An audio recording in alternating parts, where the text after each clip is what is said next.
ಗಾಂಧೀಜಿ ಶುದ್ಧ ರಾಷ್ಟ್ರೀಯವಾದಿ ಅಲ್ಲ, ಶುದ್ಧ ದೇಶಭಕ್ತ ಅಂತ ಹೇಳೋದಕ್ಕೆ ನನ್ನ ಮನಸ್ಸು ಸಿದ್ಧ ಇಲ್ಲ. ಎಡಬಿಡಂಗಿ ಆಗ್ಬಿಟ್ಟಿದ್ರು, ಕಲಬೆರಕೆ ಆಗ್ಬಿಟ್ಟಿದ್ರು. ಮುಸ್ಲಿಮರನ್ನ ಓಲೈಸೋದು ಅವ್ರದ್ದೇನೋ ಭ್ರಮೆ. ದೇಶ ಒಂದು ಅಪಾಯಕಾರಿ ದಾರಿನಲ್ಲಿ ಹೋಗಕ್ಕೆ ಶುರುವಾಯಿತು. ಭಾರತ ಇಬ್ಬಾಗ ಆಗಿದ್ದೇನೆ ದೊಡ್ಡ ಆಘಾತ. ಅದಾದಮೇಲೆ ಗಾಂಧೀಜಿಯವರು ಪಾಕಿಸ್ತಾನದ ಪರವಾಗಿ ನಿಲುವು ತೆಗೆದುಕೊಂಡು 55 ಕೋಟಿ ರೂಪಾಯಿ ಅವ್ರಿಗೆ ಕೊಡಬೇಕು ಅಂತ ಹೇಳಿದಾಗ ಇನ್ನೊಂದು ದೊಡ್ಡ ಆಘಾತ. ಅವ್ರು ಮಾಡ್ತಾ ಇದ್ದಂಥ ತಪ್ಪುಗಳನ್ನೆಲ್ಲ ಗಮನಿಸ್ಕೊಂಡು ಬಂದಂಥವ್ರು ಬಹಳ ಜನ ಇದ್ರು, ಕೋಟ್ಯಾಂತರ ಜನ ಇದ್ರು. ಯಾರಿಗೂ ಧೈರ್ಯ ಇರಲಿಲ್ಲ ಏನು ಹೇಳೋದಕ್ಕೆ. ಹೇಳಿದ್ರು ಸಾವರ್ಕರ್ ಹೇಳಬೇಕಾಗಿತ್ತು. ಲಕ್ಷಾಂತರ ಜನರನ್ನ ಕಗ್ಗೊಲೆ ಮಾಡಿ ಟ್ರೈನ್ಗಳಲ್ಲಿ ತುಂಬಿ ಭಾರತಕ್ಕೆ ಕಳಿಸ್ತಾ ಇದ್ದಾರೆ. ಕೋಲ್ಕತ್ತಾ ಬೀದಿಗಳಲ್ಲಿ ಹೆಣ್ಣುಗಳ ರಾಶಿ ಬಿದ್ದಿದ್ವು, ರಕ್ತದ ಕೋಡಿ ಹರಿದು ಹೋಗ್ತಾ ಇತ್ತು. ಅಸತ್ಯ ವಿಚಾರಗಳನ್ನ ಮಂಡಿಸ್ತಾ ಇದ್ದಂತಹ ಒಂದು ದೊಡ್ಡ ಗುಂಪೆ ತಯಾರಾದಾಗ ಅದರ ಮಧ್ಯೆ ಜ್ವಲಂತ ವಿಷಯಗಳನ್ನ ತೆಗೆದುಕೊಂಡು ಅದನ್ನ ನಮ್ಮ ಕಾರ್ಯಪ್ಪನವರು ಬಹಳ ಯಶಸ್ವಿಯಾಗಿ ಮಾಡ್ಕೊಂಡ್ಬಂದು ಕನ್ನಡ ರಂಗಭೂಮಿಯ ಇತಿಹಾಸದಲ್ಲಿ ಹೊಸ ಅಧ್ಯಾಯವನ್ನು ಶುರು ಮಾಡಿದಂಥವ್ರು. ಕಾಂಟ್ರವರ್ಸಿ ಆಗಿರ್ಬೋದು, ಆಗಲಿ ಬಿಡಿ, ಇದೊಂದು ಚರ್ಚೆ ಆಗಬೇಕು. ತಪ್ಪು ಸರಿ ಅನ್ನೋದು ಜನಗಳ ನಿರ್ಧಾರಕ್ಕೆ ಬಿಟ್ಬೋಣ. ವಾಸ್ತವವಾಗಿ ಏನ್ ನಡೀತು ಅನ್ನೋದನ್ನ ಹೇಳೋಣ. ಗಾಂಧಿ ಹತ್ಯೆ ಸತ್ಯ ಇದೆಯಲ್ಲ, ಇದೊಂದು ಜ್ವಲಂತವಾದಂತಹ ಒಂದು ನಾಟಕವಾಗಿ ಉಳಿಯುತ್ತೆ.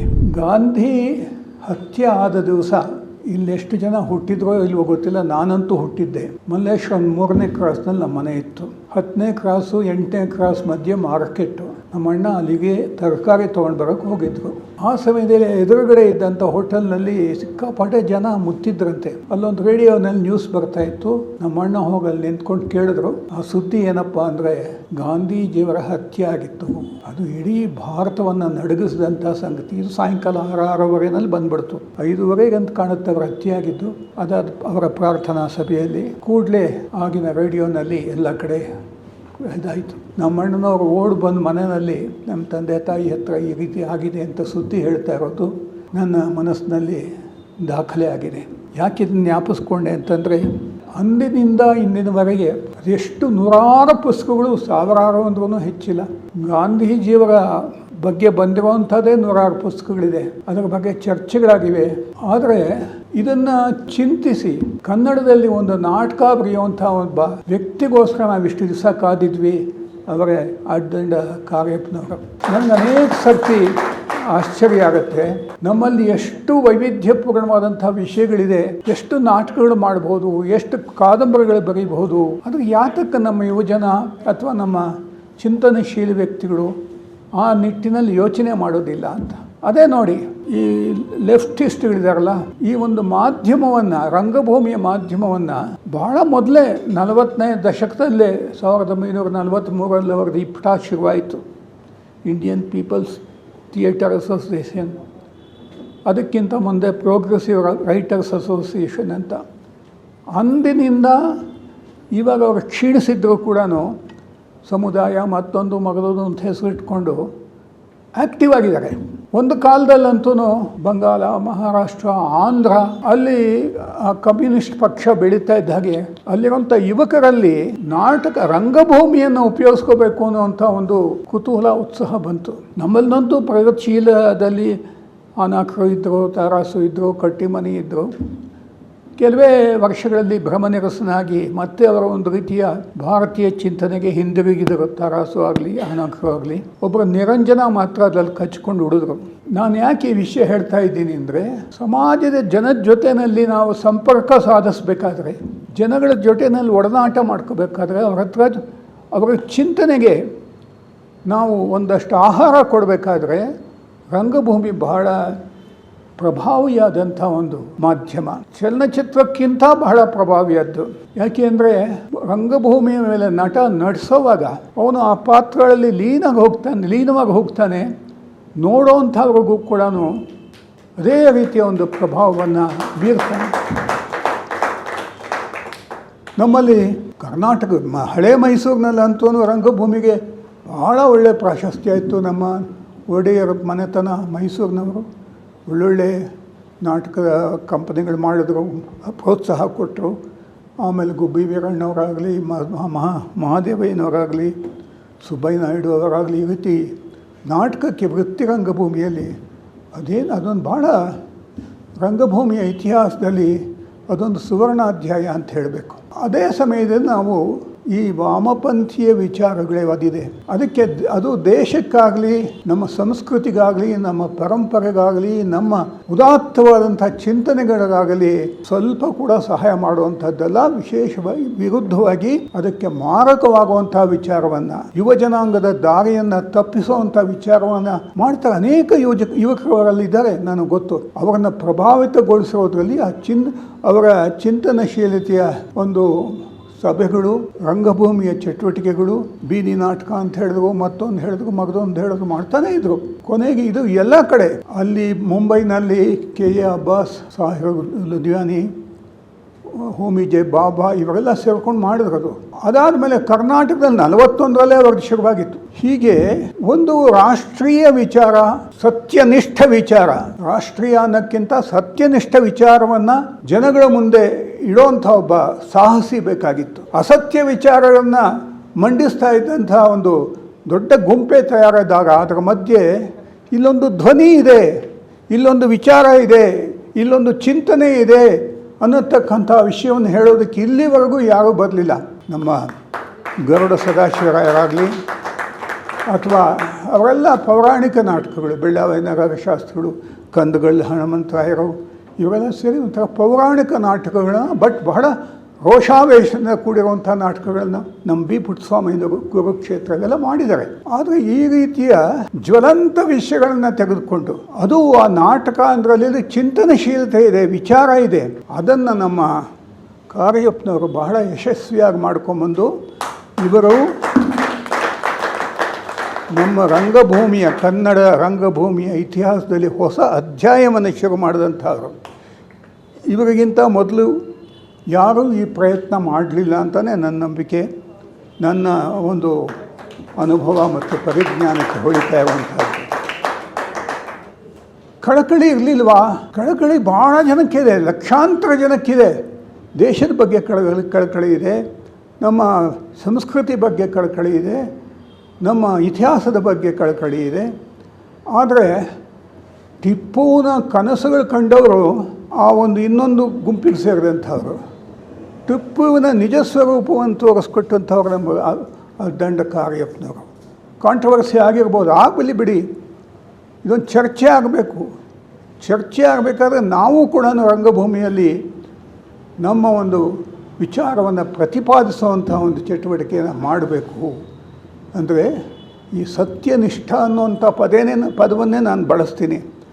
ಬಲಪಂಥೀಯ ಅಥವಾ ರಾಷ್ಟ್ರೀಯ ಇವೆಲ್ಲ ಒಳ್ಳೆಯದೇನೆ. ಯಾಕೆ ಸತ್ಯನಿಷ್ಠ ಅನ್ನೋಂಥ ಪದ ಬಳಸ್ತೀನಿ ಅಂದರೆ, ನಾನು ತಿಳ್ಕೊಂಡಿರೋ ಹಾಗೆ ಕಾರ್ಯಪ್ಪನವರು ಬರೆದಿರುವಂಥ ಕೃತಿಗಳು, ನಾಟಕಗಳು ಪ್ರತಿಯೊಂದು ಕೂಡ ಬಹಳ ಅಧ್ಯಯನಶೀಲತೆಯಿಂದ ಕೂಡಿದೆ. ಈಗ ಅವರು ಹೇಳಿದ್ರು, ಒಂದಾದರೂ ಸುಳ್ಳಿದ್ರೆ ನಾನು ಬರೆದಿರುವಂಥದ್ರಲ್ಲಿ ತಪ್ಪು ಸಂಭಾಷಣೆ ಇದ್ದರೆ ನಾನು ಕ್ಷಮಾಪಣೆ ಕೇಳ್ತೀನಿ ಅಂತ ಎಷ್ಟು ಆತ್ಮವಿಶ್ವಾಸದಿಂದ ಈ ಮಾತನ್ನು ಅವರು ಹೇಳಿದ್ದಾರೆ.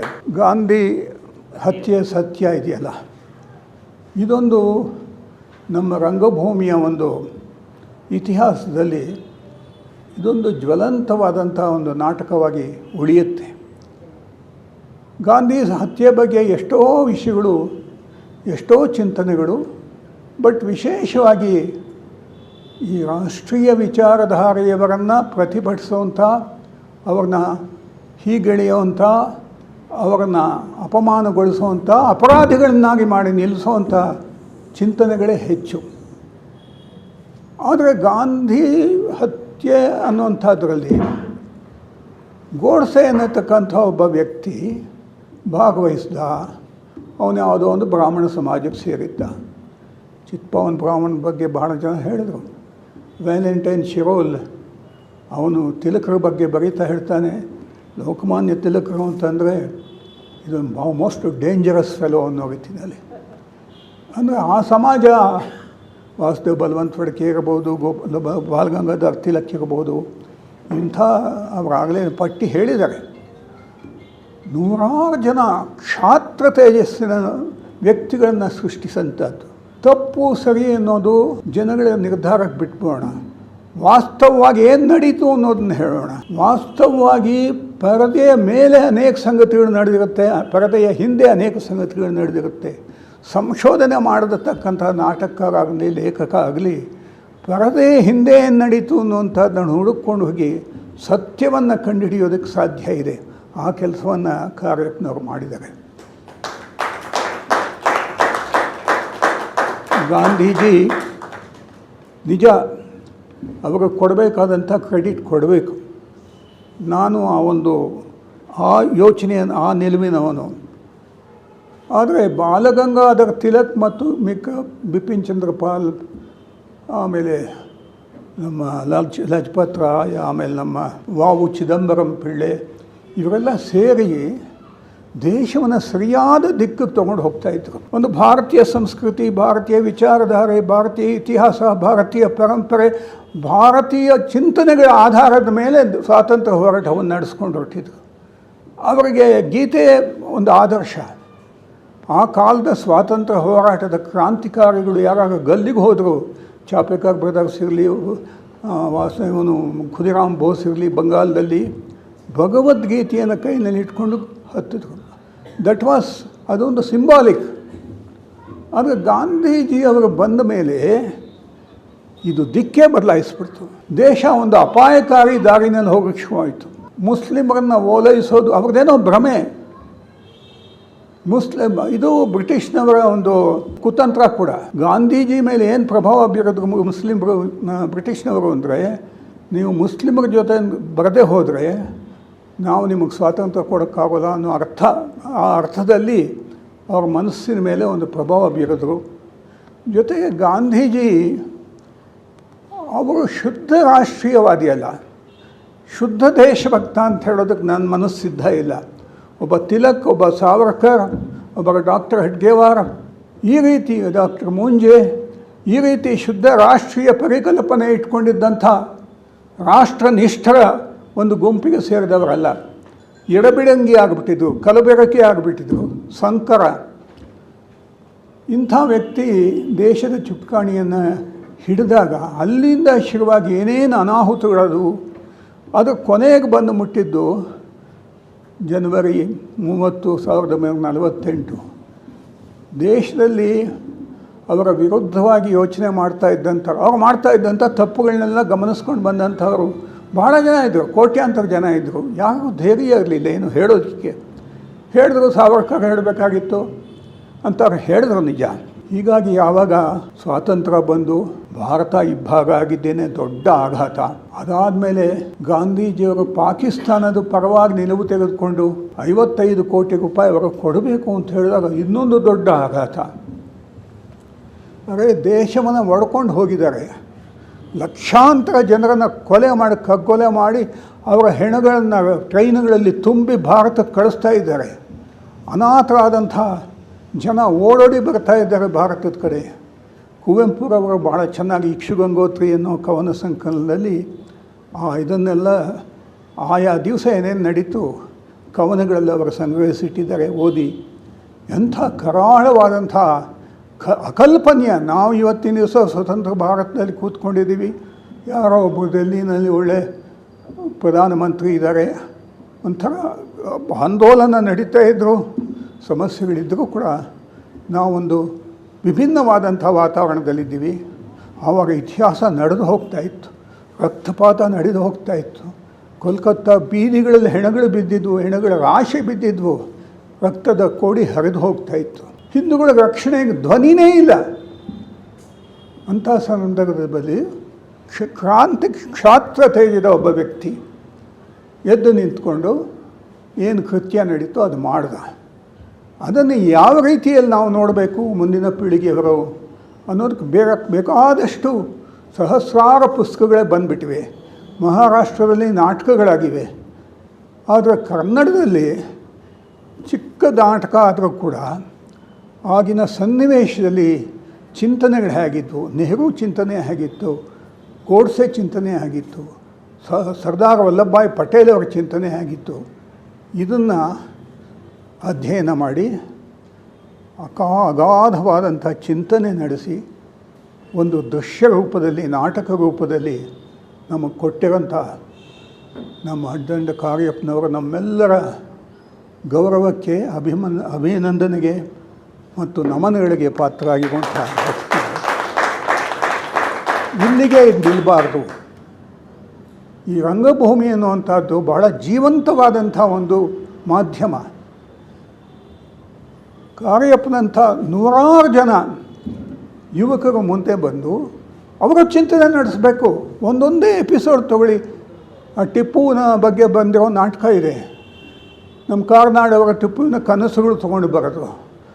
ಆದರೆ ಸತ್ಯವನ್ನು ಹೇಳಿರತಕ್ಕಂಥವ್ರು ಕಾರ್ಯಪ್ಪನವರು. ಅಂಬೇಡ್ಕರ್ ಬಗ್ಗೆ ಸತ್ಯ ಹೇಳ್ತಾ ಇರತಕ್ಕಂಥ ಕಾರ್ಯಪ್ಪನವರು. ಈ ರೀತಿ ನಾನು ಯಾವಾಗಲೂ ಸತ್ಯನಿಷ್ಠ ಇತಿಹಾಸದ ಕಡೆ ಇರುವಂಥವನು. ಸತ್ಯವನ್ನೇ ಹುಡುಕಬೇಕು. ಆ ಸತ್ಯವನ್ನೇ ರಂಗಭೂಮಿ ಮೇಲಾಗಲಿ, ಪುಸ್ತಕದಲ್ಲಾಗಲಿ, ಲೇಖನಗಳಲ್ಲಾಗಲಿ ಪ್ರಕಟಿಸಬೇಕು. ಅದು ಒಬ್ಬನ ಲೇಖಕ ಅವನ ಕರ್ತವ್ಯ, ಅದು ನಾಟಕಕಾರನ ಕರ್ತವ್ಯ. ಹೀಗಾಗಿ ಈ ಒಂದು ಮೂಮೆಂಟ್ ಆಗಬೇಕು. ಹೇಗೆ ವಾಮಪಂಥೀಯರದ್ದು ಅವ್ರನ್ನ ಕಾಪಿ ಮಾಡಬೇಕು ಅಂತಿಲ್ಲ, ಅವ್ರದ್ದೊಂದು ಮೂಮೆಂಟ್ ಆಗೋಯ್ತು. ಕೆಲವು ದಶಕಗಳ ಕಾಲ ಕನ್ನಡ ರಂಗಭೂಮಿ ಅಂದರೆ ಅವರು ಬಿಟ್ಟರೆ ಇಲ್ಲ. ವೃತ್ತಿ ರಂಗಭೂಮಿಯಲ್ಲಿ ಮಾಸ್ಟರ್ ಹಿರಣ್ಣಯ್ಯನವರು ಈ ರೀತಿ ಕೆಲವರೆಲ್ಲ ಕೆಲಸ ಮಾಡ್ಕೊಂಡ್ಬಂದರು, ಯಶಸ್ವಿಗಳಾದರು. ಆದರೆ ಒಂದು ಚಿಂತನಶೀಲವಾದಂಥ ಮನುಷ್ಯನನ್ನು ಯೋಚನೆಗೆ ಹಚ್ಚುವಂಥ ಒಂದು ನಾಟಕವನ್ನು 4 ನಾಟಕಗಳು ಬರೆದಿದ್ದಾರೆ. ಪ್ರತಿಯೊಂದು ಕೂಡ ಚಿಂತನಶೀಲತೆಗೆ ಇಂಬು ಕೊಡತಕ್ಕಂಥದ್ದು, ಪ್ರೇರಣೆ ಕೊಡತಕ್ಕಂಥದ್ದು. ಅದರಿಂದ ಅವ್ರು ಹೆಚ್ಚು ಪುಸ್ತಕಗಳನ್ನು ಓದೋದಕ್ಕೆ ಯೋಚನೆ ಮಾಡಬೇಕು ನಮ್ಮ ಯುವ ಜನಾಂಗ. ಅಂಥ ಪೀಳಿಗೆ ಕಾರ್ಯಪ್ಪನವರ ಒಂದು ಮಾದರಿಯನ್ನು ಕಣ್ಣು ಮುಂದೆ ಇಟ್ಕೊಂಡು ನಾಟಕಗಳನ್ನು ರಚಿಸೋದು, ನಾಟಕಗಳನ್ನು ಅಭಿನಯಿಸೋದು, ಈ ರೀತಿ ಮಾಡಬೇಕು. ಈ ರಂಗಭೂಮಿಯ ಚಳವಳಿ 10 ಕೈಗಳಿಂದ ಕೆಲಸ ಮಾಡುವ ರೀತಿಯಲ್ಲಿ ಆಗಬೇಕು ಅಂತ ಹಾರೈಸ್ತಾ, ನಾನು ದಂಡ ಕಾರ್ಯಪ್ಪನವರ ಎಲ್ಲ ಕೆಲಸಗಳನ್ನು ಕೂಡ ಬಹಳ ಮೆಚ್ಚಿಕೊಂಡಂಥವನು. ಫೋನ್ನಲ್ಲಿ ಮಾತಾಡ್ತಾ ಇದ್ದಾಗ ನಾನು ಮುಕ್ತವಾಗಿ ಹೇಳ್ತಾ ಇದ್ದೀನಿ ಅವರಿಗೆ, ನೀವು ಮಾಡ್ತಾ ಇರೋವಂಥ ಕೆಲಸ ಭಾಳ ಚೆನ್ನಾಗಿದೆ, ಇದು ಮುಂದುವರಿಸಿ ಒಂದು ಹೊಸ ಪೀಳಿಗೆಯನ್ನೇ ತಯಾರು ಮಾಡಿ ಅಂತ ಹೇಳ್ತಾ ಇರ್ತೀನಿ. ಹೀಗಾಗಿ ಮತ್ತೊಮ್ಮೆ ಅವರನ್ನ ಅಭಿನಂದಿಸ್ತಾ, ಅವರ ಈ ಕೆಲಸ ಮತ್ತಷ್ಟು ಮುಂದುವರಿಯಲಿ. ಬೇಕಾದಷ್ಟು ಸಬ್ಜೆಕ್ಟ್ಸ್ ಇದೆ, ನೋಡುವಂಥ ಕಣ್ಣು ಬೇಕು, ಅರ್ಥ ಮಾಡ್ಕೊಳ್ಳೋಂಥ ಬುದ್ಧಿ ಬೇಕು. ಇಷ್ಟವರೆಗೂ ಯಾರು ಇರಲಿಲ್ಲ ಅಂಥದ್ರಲ್ಲಿ ಕಾರ್ಯಪ್ಪನವರೊಬ್ಬರು ಸಿಕ್ಕಿದ್ರು. ಅಂಥವ್ರ ಪೀಳಿಗೆ ಹೆಚ್ಚಾಗಲಿ ಅಂತ ಹೇಳ್ತಾ ನನ್ನ ಈ ಕೆಲವು ಮಾತುಗಳನ್ನು ಮುಕ್ತಾಯ ಮಾಡ್ತೀನಿ. ನಮಸ್ಕಾರ.